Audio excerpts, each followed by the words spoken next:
Howdy do, and welcome to this update video on this rather yucky day.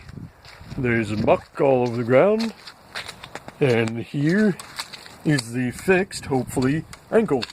You see, I've got some boards that I can just bolt on and replace them as necessary, as the screws kind of wear out the wood and can't grip on anymore.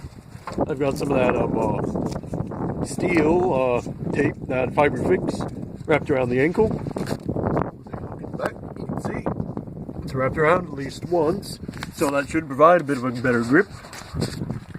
And this side, got some screws going in the bottom, and again to a replaceable board.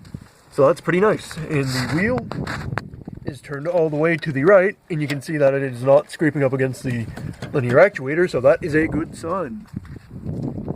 And since I have the cockpit open, I can show you what I mean. See how long those two bars are right there? And how I extended it? Well, apparently since I'm rolling back the changes, I don't need that extension. So I'm going to be cutting some new parallelogram bars so that the Waldo sits further out and it won't be squishing me in the seat. And I still have to roll back the right arm because it's only using the single axle pivot point in the shoulder as opposed to that double axle pivot point, which you can kind of see with that hinge right there and then another one up there. So those are the small updates for Marduk. I also have to glue the door together because you can see it's starting to fall off. That's just a little bit of PVC glue. And here is Judd McStud with his chest piece on. You can see he looks much more intimidating with his shirt on. Usually it's the opposite, but hey. I did have a system to help support the weight of the backpack via like some posts going up here and attaching to the bottom of the torso with like some bungee stuff, but I removed those because, well, it was just a bit of a pain in the bum to put it on. But I might be looking back into it, you know, just for fun. Especially when I get the cardboard covering all set. So then I could, you know, have full weight support and walk around, do all sorts of fun appearances and stuff. Maybe even start renting myself out to entertain at parties. You know, like a role play sort of thing. Like those Transformers at the Disney World or whatever, where they have those big costumes and interacting with people. That would be kind of cool. So it is actually starting to rain a little bit, so I probably won't be doing much work out here. I'll be going inside probably to cut those new parallelograms after I just quickly get a measuring tape and measure them properly.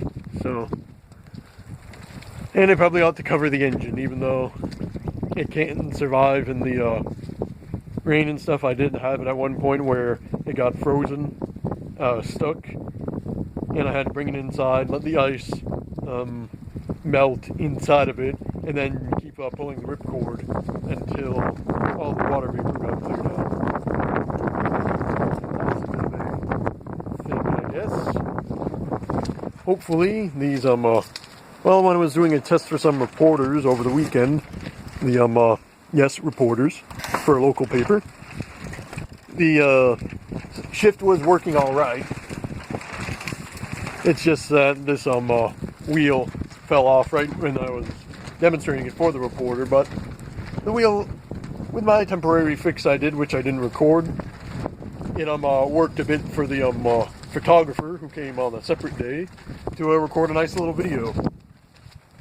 And hopefully by this weekend I can get everything all set for a full systems test. I know I've been talking about that for a while now, and if you look inside you can see there's no electronics because, you know, yucky weather, but hopefully this weekend will be the real full systems test, and then after that I'm going to be starting doing the marketing shtick.